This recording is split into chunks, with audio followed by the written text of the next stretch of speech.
Welcome, chapter 11 in the Teams book.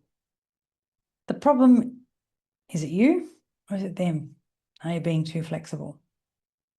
It's a big question. It is a big question, and I think the answer is different for different people on your team. I just think get a plan, stick to it, because flexibility is really important. It absolutely is, but I also think not at the expense of your wealth, at your peace of mind, at your plan for the business. So yes, absolutely be flexible, but don't be dragged over to somebody's needs or desires. Think about you. They're looking for a leader, and that's you in your business. So when I think about if you're being too flexible, I think that we have to understand that people act differently in different environments. And I'll give you a couple of really good examples. When you were at high school, you probably went through high school with the same 20 or 30 children. And when they were in the science department, learning science, the teacher commanded that room, and therefore everybody towed the line. Nobody stepped out of line, and it was really good. And then we go into perhaps the drama room or the cooking class, and people are running amok and acting up. And I think that is the same 30 kids. They just moved to a different class. So that's proof to me that one person, the leader, commands the room, decides what's acceptable, and goes with that. Same 30 kids, different environment. Another example is my children, when they were with their Italian grandmother, all very different environment. My mother-in-law would cook something and they go, oh, they didn't really want to eat it. And that's because she'd been giving them snacks all morning, come to lunchtime and they're not hungry. So she goes, I'll make something else. So off she went again and she cooked something else. No different. Maybe one would eat it, maybe one not.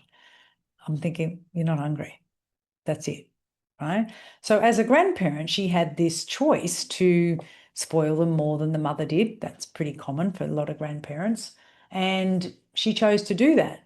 That's okay. But don't come to me whinging, saying that I've done everything for your children and they're ungrateful, which she never did. But I think sometimes we do too much for our team members and then we get shitty because they're not grateful. And I'm thinking, well, stop overdoing it.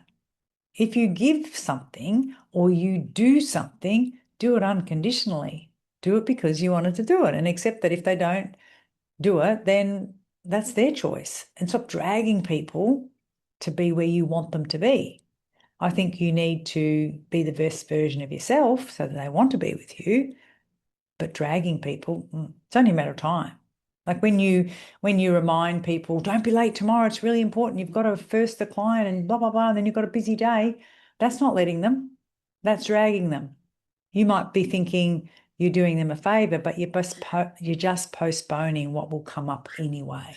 If they don't respect you enough and your business enough to get there on time, we've got a bigger problem, haven't we? So reminding them and saying that you just help you. Do you want me to ring you up? Do you want me to pick you up on the way?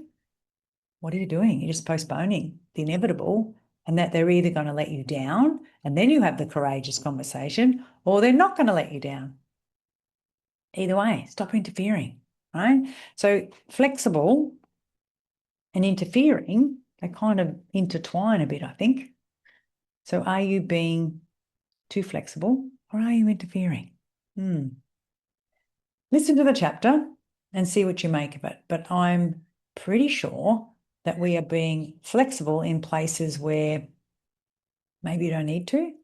And is there a place where you're not flexible? Interesting. Enjoy. And I'll see you in the next one. Bye for now. Chapter 11. The problem. Is it you or them? Are you being too flexible? Way back in my first salon, I hired a new junior. Let's call her Louise. She worked part-time at the chemist, just up the street, and at the interview, Louise seemed lovely and super keen. After a few weeks, I noticed little things like that she was always a minute or two late back from her lunch, and that her mood wasn't always even. Then I got a wake-up call, literally. The chemist owner phoned to warn me Louise had stolen from his business while working for him, and that I should watch her carefully. He had camera footage to prove his claim. It wasn't just gossip. We were part of a country town community, and he felt that I should know. I never let on to Louise that I knew this about her past, but I did keep an extremely close eye on her from then on.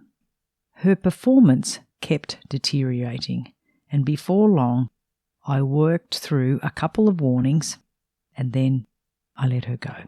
It wasn't an easy time, and it was a big lesson for me. I created the problem in my salon, and I could have saved myself all that angst by simply phoning Louise's previous employers before inviting her to join my team. The chemist's name and the phone number were right there on the CV. Never again. I have never employed anyone since without first checking their references. Remember this tale when you're wondering who causes the problems in your salon. It's like when you're trying to end a relationship and you say, "It's not you, it's me." It's the same in the salon because you're the decision maker. You decide who should and who shouldn't be on your team. You call the shots. If there's a problem with your team, it's 100% your fault. The real question is to ask yourself, why do I tolerate people in my team who consistently underperform? People who have a stinky attitude that don't fit. Mostly, it's because nobody taught you how to be honest about it and how to deal with the emotional side of leading a team. The real question is, ask yourself, why do I tolerate people in my team who consistently underperform? Why? People who have a stinky attitude that don't fit in. Why do I tolerate them? Mostly, it's because nobody taught you how to be honest about how to deal with the emotional side of leading a team. You haven't set high enough standards for yourself, and you believe that there isn't anyone else out there. Many salon owners are reluctant to employ new people for fear they'll be stuck with them long after they didn't work out. It's a valid fear because almost everyone presents better in an interview than they actually turn out to be a month later. You can hedge your bets though. Checking references is fundamental once you've learned the lesson. But you can do more to protect yourself. The key is to be honest and have clear checkpoints when you're hiring. You're allowed to say, "I'd like to see more before I'd commit." It's good business practice to allow a one-day trade test or a day's trial. Then, if you decide to invite them to join your team, you're allowed to make it clear that you'll be reviewing their performance closely. In my book, you're more than allowed, you're obliged. Sit down with them at the end of the first week and have a review. At the end of the first month, have another review. You must have a one-on-one meeting each week. It'll give you both the opportunity to discuss any issues and reinforce expectations. And it will give you a chance to work on those problem issues like punctuality and physical appearance that commonly creep into the evaluation after the hiring is done and can really bring the standard of the team down. I gave you this position. It's a gift. It's up to you to keep it. As a leader, you control the culture of your team and your salon. Once you've established a clear, strong culture in your business, you'll find it easier to find new team members who fit. Your business culture determines the standards you and your team uphold. If you tolerate less than you should when it comes to consistency in performance, you will always struggle with mediocrity. It's true. It's really difficult to find good team members, but it's also really difficult to find a great boss. Great bosses understand the culture of their businesses. If you settle for average and turn a blind eye to the things you know that are not in the best interest of your business, you leave the door wide open for the service level to drop. Any drop in service level will eventually eat into your profits and produce a turn down in business. Paint the picture that you want. You don't need to be harsh or bossy to be a great leader. Being crystal clear on what you want is a big part of effective leadership. Paint the picture of how you expect a person to behave. And if you frame it as asking for help rather than demand, you might just get what you wished for. Recently, a salon owner who I mentor mentioned that he was nervous about his 2IC because she was going on leave and his other senior always has trouble getting to work on time. Her clients love her. Her skill set is great, but she's a touch airy-fairy and unfocused. Yet, her lack of punctuality is the first thing her boss brings up when he's worrying about someone else going on leave. He doesn't want his clients waiting outside the salon for his team to arrive. He said, "I'm going to tell her that she has to be here by 8:30. She just has to." I said, okay. Instead, why don't you tell her you're in a bit of a spot and ask her if she can help you? Now, this is a good kid. She really is. I know that if you ask her to help you, she will. Instead of telling her, "I need you," ask her, "Can you help me?" I'd say this: can you help me out by being at work half an hour earlier, just for those 2 days, while the 2IC is away? I'd really appreciate you doing this for me. It's interesting that there are so many different ways to try and get a result. My suggestion offered an engagement opportunity to help the team member feel good about her part rather than concerned or pressured. That's what I mean by framing your request. Most people, when you ask them nicely and explain the reason, are more than willing to help. Think of this every time you need to paint the picture of where you're taking your business. Break up the tasks you want to get done and ask your team, who would like to help me do some of these tasks? Maybe it's writing a job ad to go on the salon window, posting it on social media, or ordering stock. Try saying, "These are the tasks I need to get done this week. If anyone could help me out with any of them, I'd be really grateful." The right people for you are the ones who are like-minded, who enjoy being in a team, who don't think the world owes them a living, who are eager to lend a hand and share their knowledge. Find these people because they're out there and they're looking for you. Please stop settling for less, because that's what's holding you back, and it's going to lead you just to disappointment. Over and over again. Raise the bar when it comes to your energy and effort towards yourself and your business, and you'll be surprised what happens next. If you think you can, you can. And if you think you can't, you can't. It starts in your head. It's you, not them. How much is too much flexibility? When my daughter Tess was about 7, my mother came to stay with us. Because my daughter had a queen-size bed, I put them in together. Tess was always excited about sharing a bed with Grandma. In the morning, Tess came out to the kitchen and told me she'd only made half of the bed because Grandma was still in the other half. I went up to see how that looked, and Tess was right. There was Grandma all tucked in like you might find the wrap in a sandwich shop.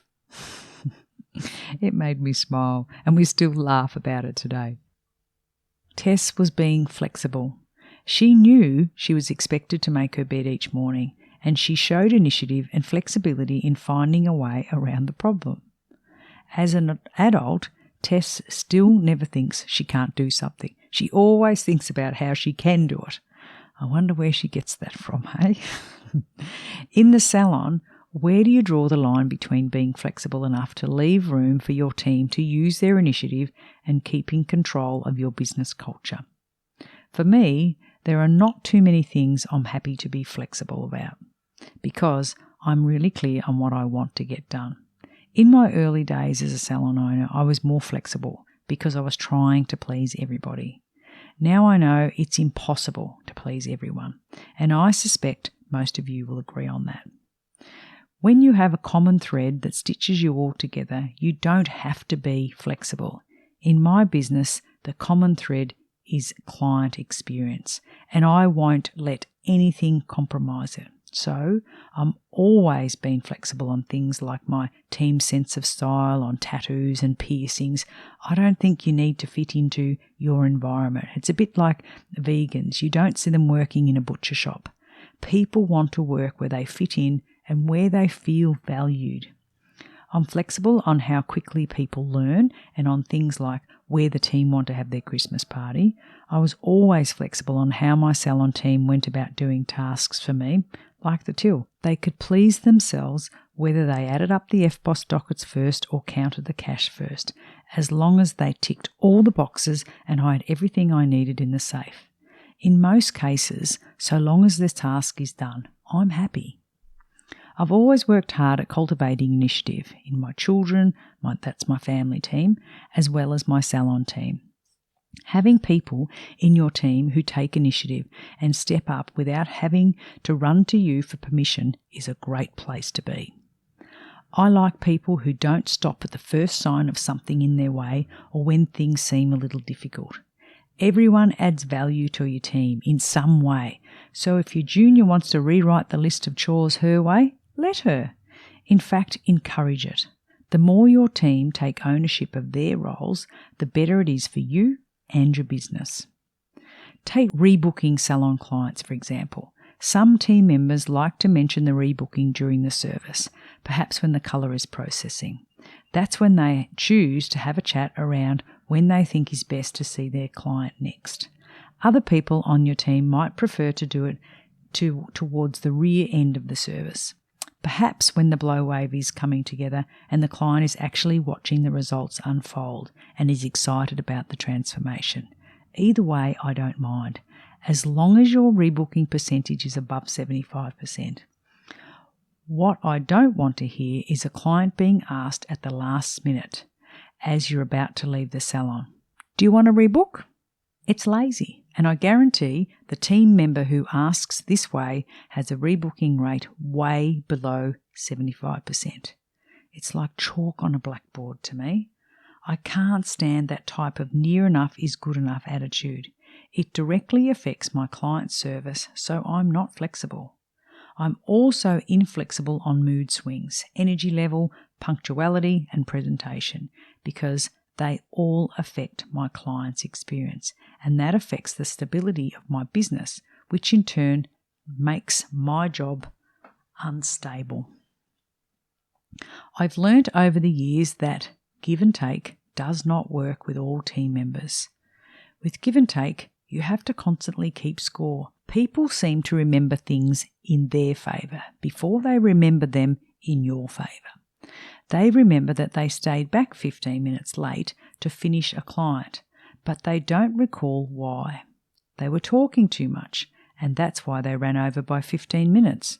They also forget that sometimes, even though their lunch break was cut short, you allowed them to duck off to the post office to pay their phone bill before it got cut off. It's interesting what people do remember. Some team members ask if they can miss their lunch break and leave an hour early today. My answer is no. Missing your lunch is perhaps one of the silliest ideas ever. People should get lunch. That's it. Food is fuel, so why would you run low on fuel? It's not in the best interest of your clients for you to work straight through without a break. Gone are the days when hairdressers were living on cigarettes and coffee. If we can work something out, you can leave an hour early today, but you can't miss your lunch. You need to make up that hour later on in the week. It's just too hard to keep score. As a leader of the team, you've got far bigger things you need to be working on, and the biggest one of all is to make your salon the best place your team members have ever worked. Your number one job is to fill your salon with amazing clients who absolutely treasure their experience here, and to train, nurture, and develop the most passionate team of professionals you've ever worked with. Growing your salon business through marketing is something you take very seriously. You don't want to be bogged down with keeping score of trivial things such as someone who left 15 minutes early to get to a yoga class. Ask them to find another yoga class that they can comfortably get to. Work hours are work hours. Your team members should be getting on with the task of creating an exceptional experience for every client, especially the last one of the day. When they're watching the clock, ready to escape, they're not giving clients their full attention. What we all want is every column of every day filled with quality clients. It doesn't happen by accident, guys. It happens by intention. Never be flexible on the quality of service you and your team deliver. The nitty-gritty. You call the shots, period. Have honest, clear checkpoints when you're hiring. A solid salon culture makes it easier to hire and motivate the right people. Be clear on what you want. Paint a picture. Ask rather than demand. Leave enough room for initiative. Never compromise on things that affect customer experience. Give and take doesn't work. It might in the short term, but it won't in the long term.